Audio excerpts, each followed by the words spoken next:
Hi, this is Dr. Trek, Larry Nemecek, and you're listening to the FSS Podcast.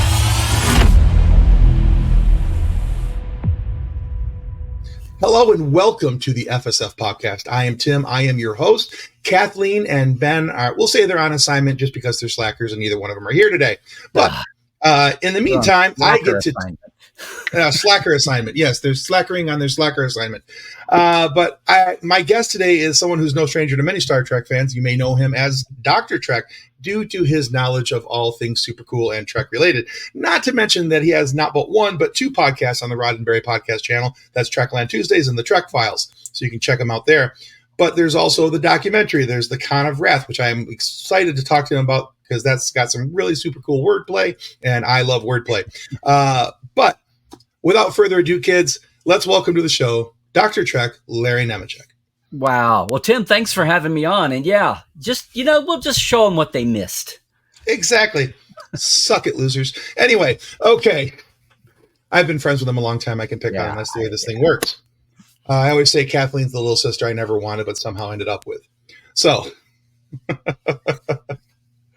Larry, one of the things I like to do in the start of almost every interview that we've ever done, it's kind of become the mode of operation here, is I'm a person who likes to know what makes people tick, why they do what they do, why they got into what they got into. Especially if they have a career or a love for something that takes them in a specific direction. And clearly, with all things Trek related that you've been involved in, that's been something that's happened with you. So what was your introduction to the Star Trek world, and what keeps piquing your interest and make you come back to it? Well, it's an old story, but I'll share it with you. I blame Star Trek. I was a NASA kid before I was a Star Trek kid. And I go back to being a kid and a teenager with Star Trek. And I was, it was the time I grew up in, but it was the time when the Mercury and Gemini and Apollo launches and all of that. And I mean, the closest thing, if you can watch, Apollo 13, if you can watch the Astronaut Wives Club, if you can watch Right Stuff, and it's that era, it's like everybody would drop everything and run in to watch the launches, and then in the moonlight, But that was the time, and somewhere along the way, grade school, I also was a huge history buff, and I liked sci-fi, but I didn't think about it and I'm talking about it as a kid, grade school, junior high, middle school, and I didn't think of myself as a sci-fi fan. I would read some. But what it really was my ninth grade teacher, my science teacher in ninth grade, Mrs. Pollard, one day goofing around, and she had and she was a first year teacher. She was like right out of college, one of those, up and coming. Anyway, she was goofing around with a couple of, I feel like I say pets. She probably had 8 or 10 pets in this class, and including me. But long story short, she was goofing around with a couple of kids, and I didn't know what they were doing, but basically I said at the end of it, she said something about Star Trek. And I said, Star Trek, is that the show with the guy with the ears? And she said, I'll never forget this. She looked at me, she said, oh, Larry, don't tell me you don't know Star Trek. She says, I want you to go home right today and watch, because we were in rerun era. Mm-hmm. So it was like, it's on at 4, go home and watch it today. And I actually watched, it was still on Saturday morning NBC, the cartoons, the animateds. And I watched those first before I watched. But within a couple of weeks, I was hooked. And it's amazing to me, like Star Trek pioneered so much in the culture that are paradigms now. And it's so trite and easy to say that. And at the time, I didn't think about this. And then the years go by, and we have Star Wars, and we have everything nerdy explosions, and we have MCU, and comics come out of the closet, and all of this stuff. And we switch over from, those Star Trek kids to the geeks won. And now not only did the geeks win, it powers an economy, and cities compete to have Comic-Cons and go out and try to start one for the tax revenue, because of the people of the bodies. I mean, the whole thing has flipped so much, but back in the day, some people thought they had to stay in the closet with it, but some people are just like, you just knew you had your friends and all that. Anyway, it's so flipped. It's hard for people to understand back then what it was. And some people get really, if you watch Free Enterprise, like the kid that wore his Kirk shirt to school and got beat up for it, But anyway, but that was kind of the era it was. And what's just evolved over time is how at the beginning, like I was a history kid and a NASA kid, and I didn't think about these things at the time, but today we can put labels on things. And Star Trek, I say Star Trek, but with the things like the Well Committee, like we didn't know what we didn't have. We didn't have computers and databases. You went to the library, you got a book and all that. And Star Trek, like so many people needed so much information so fast over a broad area that wasn't common. I want to say Star Trek helped invent the internet, but it was paper and stamps, the internet and human, we talk now about, we have these terms for what we enjoy about our genres and our franchises, and IP and world building and memes and shipping and all the little terms we use that, slash fiction even, okay. Right. And Star Trek like pushed that. I mean, and you think like what it had, like movie stars, singers, but shows, movies, there were, and if a fan club came along, it would, be hot for a year and then fade. And nothing was like Star Trek to grab people, young people. Yeah. But lots of, even back in the day, lots of middle-aged, Gene Roddenberry talks about how, airline pilots and accountants and lawyers and doctors would hit him up in the 60s and 70s, even about Star Trek. So it wasn't just the kids. But the kids got the attention, and then, conventions and all that. So, I mean, there's so much that Star Trek drove that at the time we just kind of, some of us that were there lived through it. And then, things just evolve. It's the frog in the pot, only in a good way, Right. And now look back and try to explain. It's kind of what I enjoy secondarily now, is not just doing the stuff and the research and the dot connections and the archiving or recording now, but like, this whole mission the last few years has turned into bringing the context. I that Discovery episode, Context is for Kings. I'm like, no, context is for paupers. It's like, because when we do the Trek Files, like one of the things, it's not just talk about something old because it's cool. It's like, how is it relevant to today? How does it shed light on when there's some big fan debate now, or you have people up in arms, or even, the not humans, the bots and the trolls. And there's the thing in our face that's immediate, but if you can bring some bit of history to it, which is what I am anyway. I'm a huge Will Rogers fan, and It's amazing what he talked about in the 20s and 30s and made people laugh. And then they kind of cried at the end, maybe like laughed through their tears, maybe. So much, whether it's War and Peace or, economic depression and boom and bust or whatever, politics, religion, all those things. It's like, none of this is new, gang. Like, we've been through this before. It doesn't have to be scary. It's just our stupid ignorance of, those who forget history are doomed to repeat it. And in a microcosm way, that's the way I am about Star Trek. It's cool because it's historic and, nerdy and sentimental.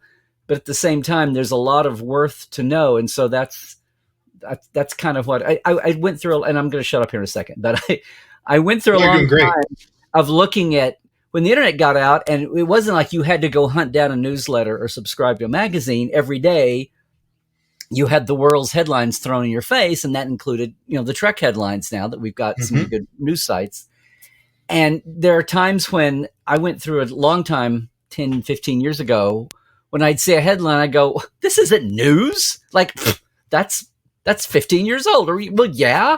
And then it was like, you idiot, you've got people that don't know. Like, not everybody lived in the 90s, much less the 70s, and or watched Next Gen, DS9, Voyager Enterprise on its first run. And so it was like, that's, watch out for your unintended arrogance there, Larry. So it goes from people who are, running around, oh, look, this is cool. And it's like, well, no, it's not new. It's cool, but it's not new. To, oh, this is another reminder that through no fault of their own, not everybody has lived forever. So it's new to them. It's kind of, it's new to them, and it's a mission. And it's not just that something is new from its time. There may be sometime midpoint or something going on right now. So anyway, that's a long-winded way to say that's, originally Star Trek scratched an itch. Like I said, I was a history buff and a NASA buff. And the thing about Star Trek that got me more than, I was not a comics fan. I wasn't a comics to me were one-off wacky people running around and like superheroes, and everybody's different and everybody's got a different superpower. It's like, that's not real. And I know Star Trek isn't real either. But to me, Star Trek was us in the future, and it just ticked the right. It made sense. And when Gene would say, well, if we want to have cool sci-fi in the future, what that means is we learn to get along and not blow ourselves up. And some people would look at that as their mantra for the 60s, like, yes, it's a hope. It's Star Trek is a hopeful future that's diverse. And I was always, and maybe it was privilege, but I was always like, well, yeah. It's like, well, yeah. If you really want to be rational and not just Buck Rogers about it, right. Yes, if it's going to be us in the future, obviously we didn't blow ourselves up, or there's no point. Like, the story doesn't make sense. Like, we just popped that in. Like, of course, we either killed the planet or we killed each other, or we didn't and learned to get along and go. And now we're going to do all this cool stuff. And so the thing that drove so many people to be the original wave of fandom, like, oh, Vietnam and Watergate and the ecology and all of that, and civil rights.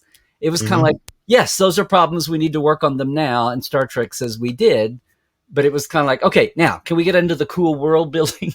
So that was my thing. My thing was, it was amazing how this universe was created. And today we call that world building and canon and all this stuff. But to me, it was like, I didn't even consciously think about it. But what crystallized it was when the blueprints and the tech manual and the medical reference and B. Joe Trimble's concordance. And it was like, oh my God. And reading the world of Star Trek, it's like, oh my God, they planned all this. And that's what tickled me. And of course, I love the characters and the actors and all of that, and had favorites there too. But that's what really snagged me and drove a lot of my so in a lot of that first wave of passion, people were doing fan fiction and zines. Right. Yeah. For me, it was like, let's fill the gaps. Like, oh, the tech manual. Let's fill some of these gaps in the tech manual. And oh my God, look at all these stars and planets and the concordance. And some of these are real stars. And this hasn't been organized. Let's organize this. And so that's what drove a lot of me early on. Oh, that's very cool. Yeah. So I was, speaking of the kid who grew up I was born in the mid 70s. I was, a kid in the 80s, and, I remember like Wrath of Khan coming out. Mm-hmm. That was my first recollection of anything Star Trek, because I had watched some Star Trek on TV with my dad, the original series, replays, things like that. By the 80s, it was already starting to look dated, right? Oh, very much so. Yeah. Yeah. Where they had everybody's eating and they've got the green cubes and the red cubes. And I was pretty sure those were Lincoln logs or, squares of Jello or whatever they were. Giant marshmallows or something. Yeah. Yeah, exactly. But yeah, so I was never the kid who got into Star Trek at that age. I thought Wrath of Khan was a cool movie, but that was all it was to me, was a cool movie. And it wasn't until a couple of years ago that I actually started to really appreciate Star Trek, not only for the world building and the canon and all those things that you talked about, but one of the things that has piqued my interest with Star Trek, because I grew up as a massive Star Wars fan. I'm a tremendously large Star Wars fan. But one of the things that I have appreciated Star Trek, then Oh, I do know. I'm very appreciative. George got the last of his financing because Star Trek had just exploded. Yeah, exactly. Yeah. So in a money way too. Yeah, the cons right. and the books and the syndicated shows and reruns and all that stations. Yeah, but it wasn't until the last couple of years where I was able to.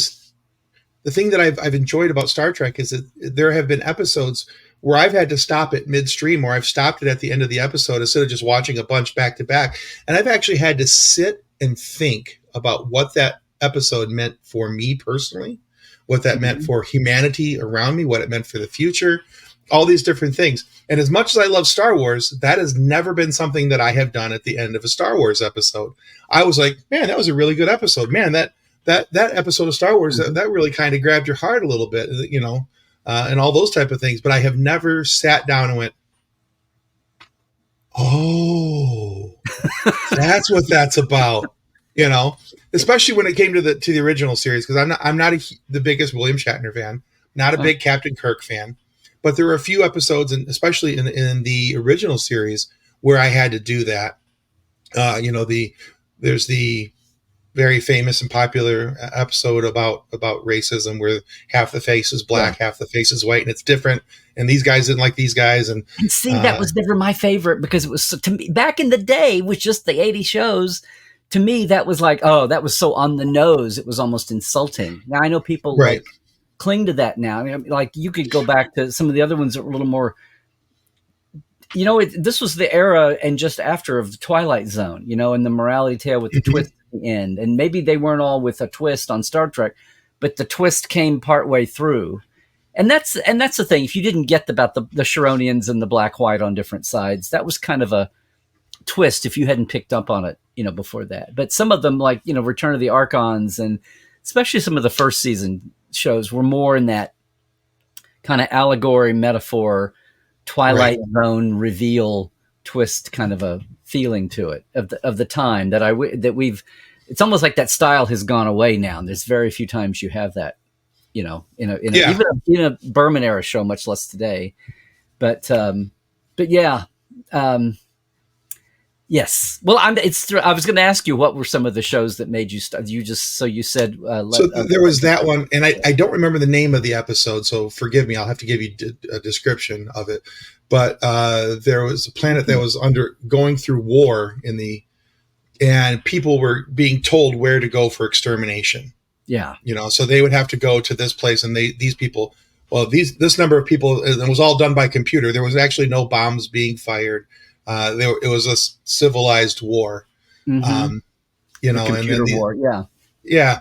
And that episode was one that really made me stop and think, because I was like, they were so afraid of bombs and war that they just decided to like play a game of virtual chess, is how I looked at it. Yeah. And whoever won, okay, well, I knocked over your pawn, so that's 20,000 villagers, so they all have to go over to the thing, the whole thing kind of, at first I found the episode to be amusing, because I was like, wow, this is kind of a silly premise. But then the more I thought about it, I thought, there's a possibility that could actually happen in the future, that the agreement is, okay, we're not going to have nuclear warheads. We're not going to do these things to blow up messy things. This will be so clean and messy. We'll be so civilized. Yeah. Yeah. So that was another one of the episodes that really made me stop and think for a while, because it was towards the end of the episode where it was like it all kind of, up to that point, I was like, well, it's silly. Nobody's going to voluntarily walk into a thing so they can get vaporized. That's stupid. Nobody's going to do that.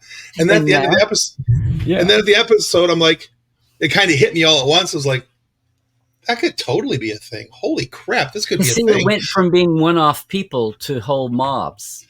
And that's, then you get into, well, it used to be very historical and quaint, and now it's come around where it's not so much, but the whole history of the fascism rises in the 30s and Nazis in Germany. And first they came for the Jews, and then they came for the labor unions, and then they came, and I didn't say, because that wasn't me, and then they came for me, and there was nobody to speak. That famous poem. That's a little bit, kind of an elaboration of that same idea. Well, yeah, and even with what we're going through, we don't get into politics a lot on this show, but even with what's going on in the world around us, it's especially on the nose for what's kind of happening today. How are we even? Because how do we even get off on politics with Star Trek? I don't understand how that could ever happen. No. Yeah. I don't understand. Suddenly made Star Trek political. How did that happen? My two favorite comments when anything I hear about Star Trek is that when did Star Trek become woke? I love that one, because I'm like, if you're paying attention, it was episode 1. Right. And when did it become political? Later on in episode 1. So yeah. When the Cage pilot had a female first officer in 1964, that's when it became. Yeah. Pretty much. Just to start somewhere. Yeah. Exactly. So Larry, I mentioned this in the intro. Now, I love a good wordplay, and when going through your website, I noticed that instead of the Star Trek II movie title, which we mentioned, Wrath of Khan, which is my all-time favorite Star Trek movie, you talked about a documentary that you had called The Khan of Wrath. And so I am hoping that you could talk to us a little bit about this documentary, because I was reading up on it a little bit. And my only question is, outside of, can you tell me more about this, is, are the original planners of the con safe? Yes, they actually went on. Well, so to some of your listeners may be aware that this has been like a project ongoing for basically 10 years, and it's Okay. mostly shot. We just need to finish it, and other Okay. things keep getting in the way, and life and pandemic and all that. And this is a good time. I've kind of de-escalated talking about it until we had some updated plans to say. But I'm just going to say that that's become like a number one priority right now in Trekland, in my world. Awesome. After kind of the media revolution here and getting some things set up and the streams and the pods all getting going, and Portal 47 now is a going concern, that we're going to get back and get this finished, and I've gotten back with my editor. So for those who are saying, yeah, what about the Con of Wrath? It's going to happen. We've kind of just jumped in just recently to try to put a plan together to get it over the home stretch, because it has been a while. But the Con of Wrath, I'm thrilled you love the title, but it's not my title. It stems from the whole thing is about an actual event that happened kind of in the golden era. You were talking about 82. Well, this was 1982, 2 weeks after Star Trek II, The Wrath of Khan came out in Houston, Texas. And some folks that were, doing fandom and cons at that time, one guy dreamed big and wanted to have the whole cast there, and he wanted to do it after The Wrath of Khan. And the dream was to have not just a convention, but a show, like a rock show for Star Trek, an arena show. And they did. They had all the plans. Everybody came except Leonard, and then he almost didn't, which is a whole story. But basically the tagline is, this is from the golden era Star Trek. It's this huge show, this wonderful plan, historic, but things did not quite go as they were planned. And the title by the Sunday, that title kind of organically sprang up, although I have on camera the woman who said she kind of created it with her buddy. They were all, I don't know if you've ever noticed this, Tim, but sometimes fandom can get real snarky.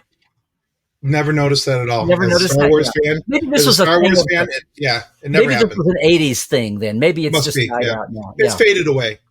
But by Sunday, she and her group were going, she tells the story about how they were going to dinner, and there were all these memes that are already happening. They were calling it, well, the name of the arena show, it was attached to a regular convention, which was Houston Con at the time. And the show was at a different venue. It was a ticketed arena show separate from the convention, although it was getting really synergistic by then. They were both affecting the other. And they were already talking about how the name of the show was The Ultimate Fantasy, because it was all the cast together finally at once in one place, which had come close before once or twice, but not happened. For one thing, it needed a budget so big, which was part of the issue. But so it was The Ultimate Fantasy, and they were already calling it The Ultimate Fallacy, The Ultimate Fiasco, The Ultimate F-Up. And this group was laughing about all these words out there, all these terms that had been floating around all weekend on Sunday. And she said, wait, no, you guys, no, we just survived the Con of Wrath. and they all died laughing. And they had enough time left that they went back, and there were, I guess it's still there, but at the time buttons were a big deal. And they went to a couple of button makers and said, can you do a I survived the Con of Wrath button? And they did. And some of those survived, and there's 2 or 3 different styles, and I have some of them. But basically that's where the name came from. Like fans came up with it that weekend. And then it was a Starlog did a story on it back in the day, and the local news was all over it. And then it kind of, and I know because it was my first out-of-state long drive convention trip. Like I was out of college by then, and we had money. I had friends and buds, and we could drive and had money to go and do the hotel thing and all that. We were newly, independent with work, and I was there, but we only stayed one night. One of the many, many threads of this was we only stayed one day, one hotel night, and came back. But anyway, years later, then somebody that and it kind of faded from view, obviously, public awareness. Except for those who were there. And about 10 years ago, I ran across a guy at a con. One of my friends said, "Hey, that thing in Houston you talked about, I think he was there too." And I went over to talk to him, and it turned out he was the stage manager. And come to find out, as we say in the South, come to find out that you mentioned the organizers. Almost every one of them were still around and still in Houston. Okay. And I thought, and at the time, I was trying to not be the word guy and start finding a way to be the media guy. Now, this is before podcasts, much less live streaming and videocast exploded. Sure. And I was like, okay, I want to not just be a word guy. I want to be, a media guy. I'll produce this documentary. Oh, I said, this is something that needs to be recorded. And then I thought, no, not recorded as in paper and pen and tape recorder. This needs to be on film and record these people, archive them. And then it was like a bing, bing, bing, light bulb. And I thought, no, this is your chance to not just be the word guy, get these people on camera and do a simple documentary. And I had just met the people that did Trekkies and a couple other early documentaries that were starting to be done. And it didn't have to be like a big production. So I kind of went at it like a shade tree project. We'll just do little bits along and I'll figure it as I go along. And I had had an editor and a cameraman DP who were friends, who said, "Oh, I want to help you with this." I said, "Hey, I got no budget. We're just going to do this a little bit at a time." And they're like, "Fine, that's fine. I want to work on this." So starting with making trips to Houston. And then as we found people, fans, dealers, and basically all the surviving cast. I only don't have Shatner, and I was waiting till the end to do that. But I have George and Nichelle and Walter. Wow. And Harv Bennett was there, and it was we wound up doing his last camera interview, and he was fine. Wow. And I have Wendy Doohan speaking for Jimmy. Mm-hmm. And of course, Dee and Carolyn were not, DeForest Kelly and Carolyn aren't there. A couple more, but we have a lot of the dealers that were there, the organizers, and some of the fans who were on crew that worked on committee, and then a lot of fans who were just attending. And there's so many wacky little sub stories to the whole thing. So I'll just leave it there. The biggest thing is now it's just a matter of get it over the finish line, Larry. So, all right. I can't take credit for that title. That's just organically what it was. It's so good. I did do a logo where we basically took the Wrath of Khan logo and just flipped the words and did it. And I asked a couple of friends at the studio years ago if that was, like parody, but like, is the graphic okay? And they're like, well, you might tone it down a little bit, but I think so. Fair enough. Yeah, I saw that title and I was like, oh, that's just perfect. That's, for everything I've read about that con and everything I've looked into it, that is like the perfect title. So yeah, I'm very excited to see that come out, and I would happily sit down and watch that. So. Well, good to know. We just need to finish it. Yeah. There you go. Okay. Well, you also mentioned something else a few moments ago, and there's also an image of it up on the wall behind you, Portal 47. Oh. I'm hoping you can talk to us a little bit about Portal 47 as well, because everything I'm seeing, this looks like not your average subscription service. This looks like it's pretty in-depth and that there's a lot attached to it. And so instead of me trying to butcher it and explain it to people, I thought, well, you know what? We'll get it right from the horse's mouth. We'll let Dr. Trek tell us. Well, yes. And it took a long time to get there. But I told you where I came from, fandom. And it's like, there used to be a magazine called Interstat that was kind of like the pre-internet days paper, right? And you could get Starlog, you could get some of the other magazines and even fanzines, and read the letter column and people get together. And, before we're doing what we're doing right now, you communicated, you either saw people live at cons or your club meeting or whatever, or you wrote letters, right? And pen and paper or typing letters, gang, not just instant email, much less, threads and whatever, and message boards. And I stumbled into it a few years in, but there was a woman put together. It was a LOC zine, LOC, Letters of Comment zine. And it was where people it existed before, but this was Star Trek. And it was kind of I don't want to be snooty patooty about it, but it was kind of like a high end back and forth. And it wasn't too high end because there were like arguments would go back and forth and people would rage. And what was amazing was I was like, oh, this is this is getting out to see what people are talking about beyond my little circle here in Oklahoma, or the people I knew even eventually in clubs and on the con circuit, regional cons I could get to. And here's what people are thinking and saying. It was also great for both rumors and also people confirming rumors. And one person, Dixie Owens, did a thing where she went through the trade page. She went through Hollywood Reporter and Variety and pulled things out about Star Trek and got them right there. So, in the days before Entertainment Tonight even was on TV, and you could at least get a little Star Trek current news from that. But all this to say that that's where I first saw kind of fandom and realized a couple of things. In fact, I knew this already. The first time I went to a con, after reading about it, like in the making of Star Trek, and you'd hear about the conventions in LA and New York. I'm like, well, I'm stuck in the Midwest. I'm never going to get to anything cool. And then, okay, maybe Dallas and Houston and maybe Chicago. And well, finally, fans were starting to do some conventions, Oklahoma City and Tulsa. And the first time I went to a con and went to the hotel and stayed overnight, my image was, oh, well, we'll all go and take all of our manuals and our books, and we'll sit around and talk about Star Trek, like how it was made. I was so out of it. I was projecting me into the world. And when I went, I realized, well, they're talking about Star Wars and everything else, and literature and all the other old movies and all of that. But no one sits around and talks and pulls out their medical reference and their tech manual and their blueprints and their concordance. No one sits around and does that for discussion. I'm kind of an odd bird.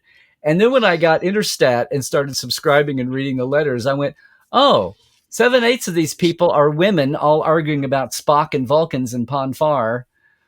And there's like 2 or 3 other people in here that when I write a letter, they answer back to my letter. So I said, okay, so like I'm like, there's me and 8 other people in the country that care about what I care about. And the rest is all, which, to me, it was like, oh, that's as you'd read about the whole zine culture and the history and all that, it's kind of like, okay, well, hardcore Trek fandom in the 70s is all these women, arguing or debating or putting their zines together and doing fan fiction. And there's like 6 or 8 like me. Now I knew it wasn't like guys geeking out over, ship porn or something. That was a thing. Right, but right. I really wanted to talk about like the cultures and the plan to connect to the cultures and continuity and all, the bits of the thing that weren't just flashy, nerdy tech, but something a little more than that. And, and putting a timeline together and doing a historical chronology and all that stuff. So I'm like, yeah, there's me and 8 other guys in the country. And they're the people that would like write me personal letters and all that. So anyway, that's why in 80, the famous Get a Life skit on Saturday Night Live sketch with Shatner.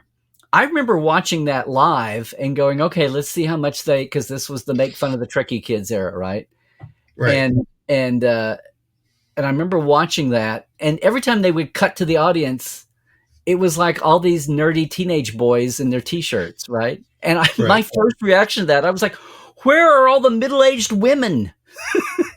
Which was like, but I thought about this the last few years. I think that more than anything, I think that sketch that night on Saturday Night Live, with that audience, I think that really, up until then maybe, but for sure, crystallized people's image for the next 10, 15 years until it finally evolved of what the Trek audience looked like. It was all nerdy, pizza-faced boys in their T-shirts standing around. I like Star Trek. Yeah. Right. Who left them out of their parents' basement kind of a thing. This is what happens. Who let you see sunlight? Yeah. But I remember saying at the time, where are all the middle-aged women arguing about Spock and Vulcans? That's who a Trek audience is. And if you look at those, and that's why when anime and Hollywood superhero movies, both kind of merged to make Comic-Con culture and blow up the Comic-Con situation and blew up San Diego and then copycat cons.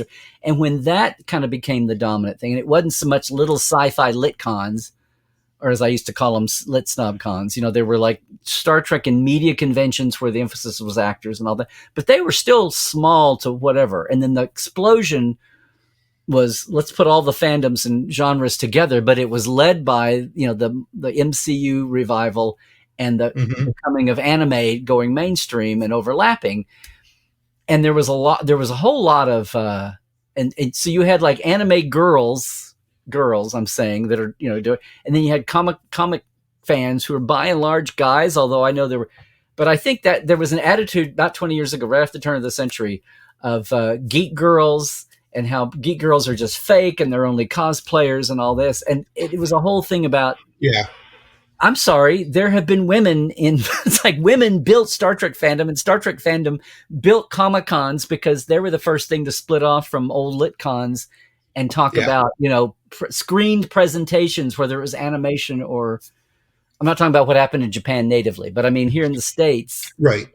There was nothing until Star Trek on a screen that was a regular show that was worthy of being anybody paying attention to. So anyway, there have been things over the years that I kind of laughed at, but there was a whole attitude for a long time about that. And I've totally gotten off your question. Now I'm trying to remember what you asked me. Tell us about Portal 47. Portal 47. So my thing, yes. So sorry about that. No, I love it. This is great. But here's the thing. All those years of me going, I eventually dawned on me what I enjoyed, and I didn't not enjoy. I enjoyed the stories and the characters and the allegory and the metaphor and the issues and all that. But it's not what drove me. And there's so many people that was like just manna from heaven. That was just like they were wandering in the desert, and it answered that passion, and on a huge scale. And that's awesome. And the world building of just Vulcans and Spock was enough to drive the creation of zine fandom, which and fanfic into zines, which led to the first Star Trek conventions, and that split, and the beginning of media cons. But for years and years and years, it was kind of like, well, it's just me and all that. And we were talking about what makes money. Like I would be sitting in cons. I remember the great Denver cons that late great Stephen Walker did, Starland and Starfest.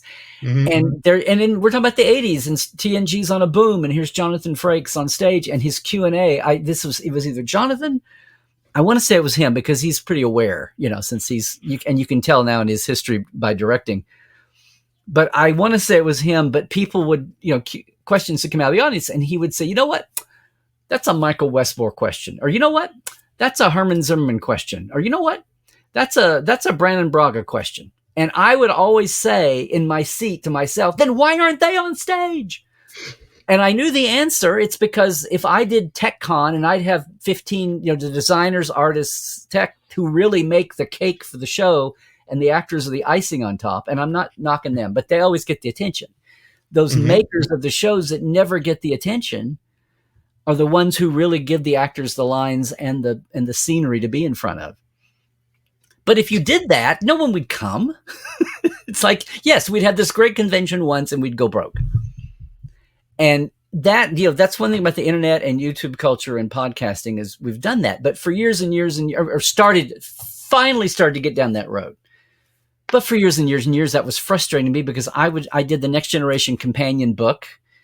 And I kind of did this shift between like archiving, the data points. But now we have all these terms, and like the Akutas had their encyclopedia. But that was my thing to do, was to flesh out that. And then I did my own concordance at the beginning of TNG, which the writers used. And it was the dawn of desktop publishing and laser printers and everything. And it looked cool. And Richard Arnold, Gene's like great assistant, saw what I was doing and helped me out with things like spellings when they were scripts, so I didn't have to buy a script. But basically, I was watching TNG when it debuted and doing Bijo's concordance for myself, my way, and selling it as a zine. And I do like 50 or 100 copies a year and sell it. But I got them into so the heart building at Paramount, the writers, because there was no Memory Alpha, there was no encyclopedia, there was nothing. And it made their job so much easier. And they would say that. Now I didn't get paid anything, but so I had letters going back and forth. And then I met Mike and Rick Mike Okuda and Rick Sternbach that way. And they would help me with some bits.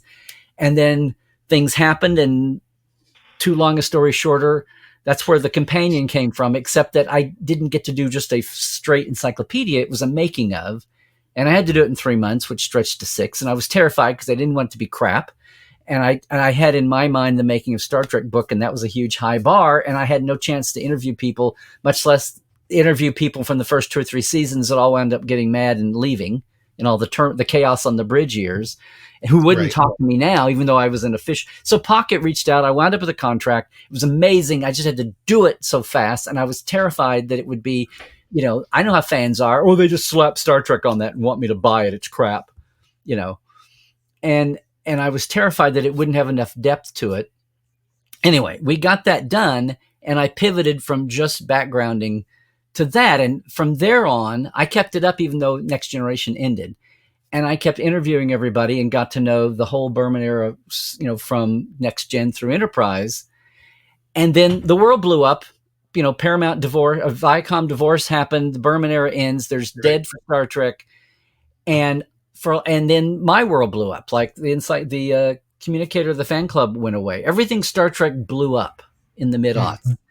And the world was changing. We were going from dead tree media to digital, and there was no rule book for that. And for a long time, I was like, do I just go sell shoes now?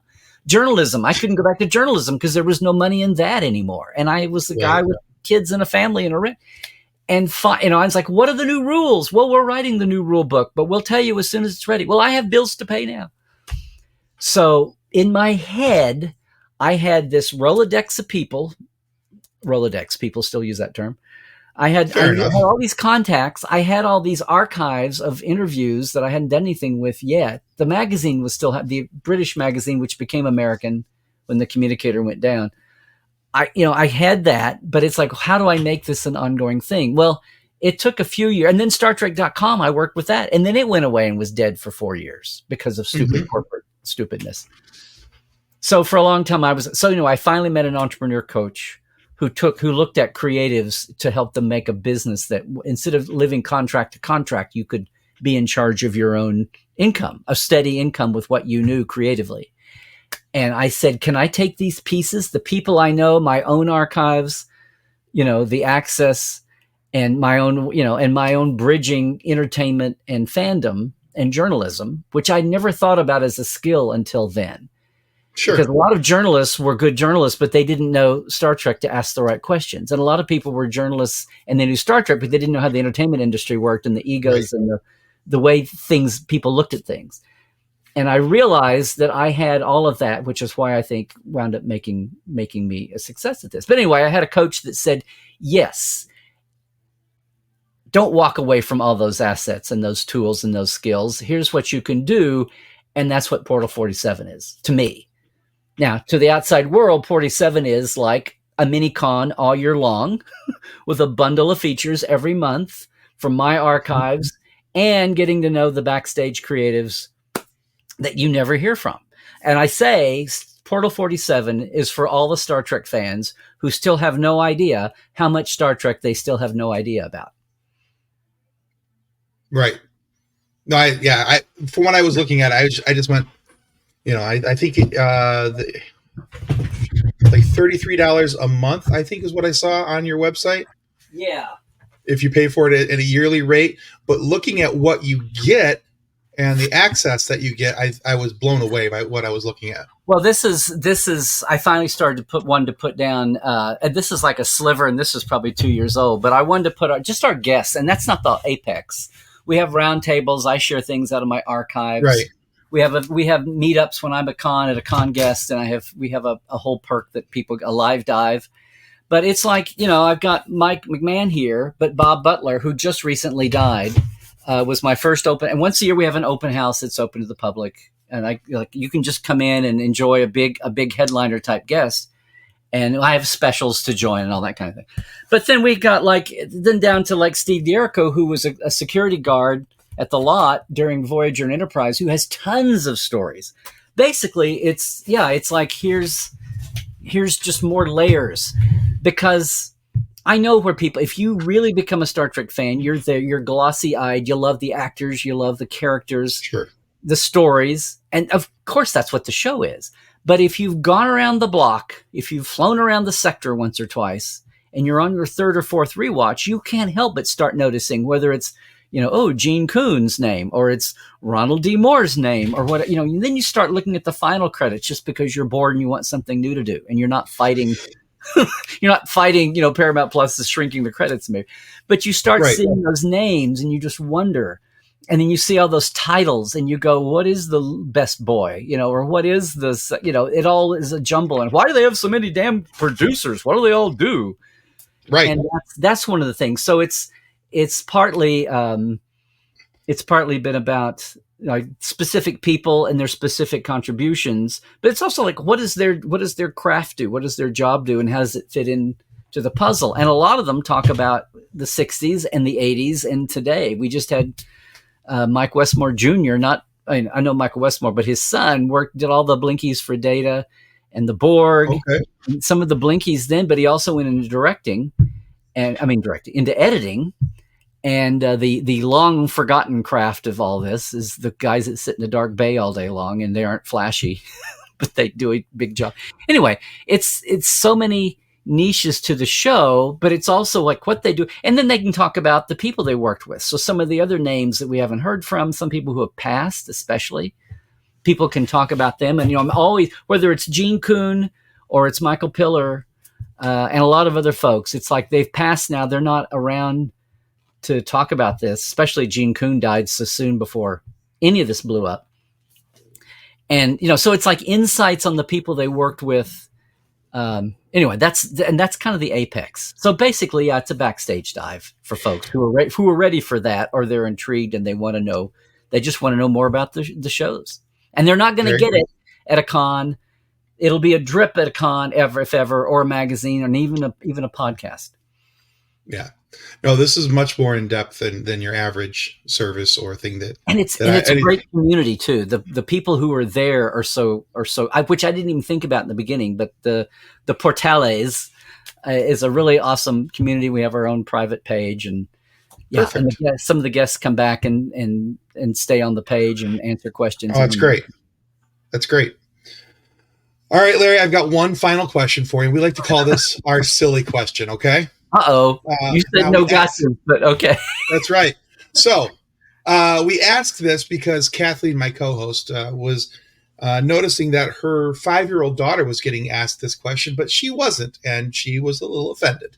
She thinks that she should have been asked this too. So we're going to ask you, Dr. Trek, what's your favorite dinosaur? I come from a time when this was not a burning question of all 5-year-olds and 7-year-olds. You know what, off the top of my head? I'm going to say a Brontosaurus. And yes, I know they're not called Brontosauruses anymore. But Brontosaurus... Still Brontosaurus to me, damn it. Anyway. Brontosaurus was a big feature on the Flintstones. I can still see the Bronto burgers. But I don't know. It just hit me that Brontosaurus are a little bit like Pluto. It's like, they used to be there, and now they're... I know they've just been renamed, not excluded by class. Right. Like Pluto. But I'm just going to... And maybe this will drive her crazy. But I'm going to say... the Brontosaurus. Very good. That's a solid choice. And I think you're only the second person to ever have picked the Brontosaurus. We had one other. Oh. I don't remember who it was, but it wasn't that long ago. So I'd have to go back and look. But I can only remember one other person ever picking the Brontosaurus. The other one is the one that's kind of short and fat, but has the big head spike, almost like a lion's mane if it was made into a dinosaur spine, dinosaur fins. Mm-hmm. Yeah, don't remember the name of that one. I can't think of what they are, but you know what I'm saying? I can visualize it right now, but I can't remember the name of it. I think they've probably also been drawn and cartooned a lot, realistically and not realistically. Yeah, probably. Yeah. All right, so Brontosaurus, very good answer. We'll accept that. We'll log that into That's my Flintstones level answer for you. There you go. Very good. And being how you were from Star Trek, I probably would have also accepted Gorn if you would have said Gorn. So. Oh, or the Voth. You see, there you go. Either way, we've been okay. In the Delta Quadrant, right? Yeah. There you go. All right, Larry, thank you so much for being on our show today. Where can our listeners and followers go to find out more about you, your work, and anything you have upcoming? Well, the central hub would be LarryNemecek.com, so you can get you to everything else, Trek Files and Tuesdays Live. Every Tuesday at 1 Pacific, my live stream on Tuesdays. And Second Opinion, when we've got Fresh Trek, comes out on the weekend. And I have my granddaughter, Alice, as Cadet Alice, and I talk about Prodigy on the episodes. I love it. There's all that, and then Portal 47, and our Trekland Treks location tours, which is a whole new experience thing for fans. Not the Trek tours at the stages in New York, but the locations around Southern California. And we do a customized tour with folks and work that out.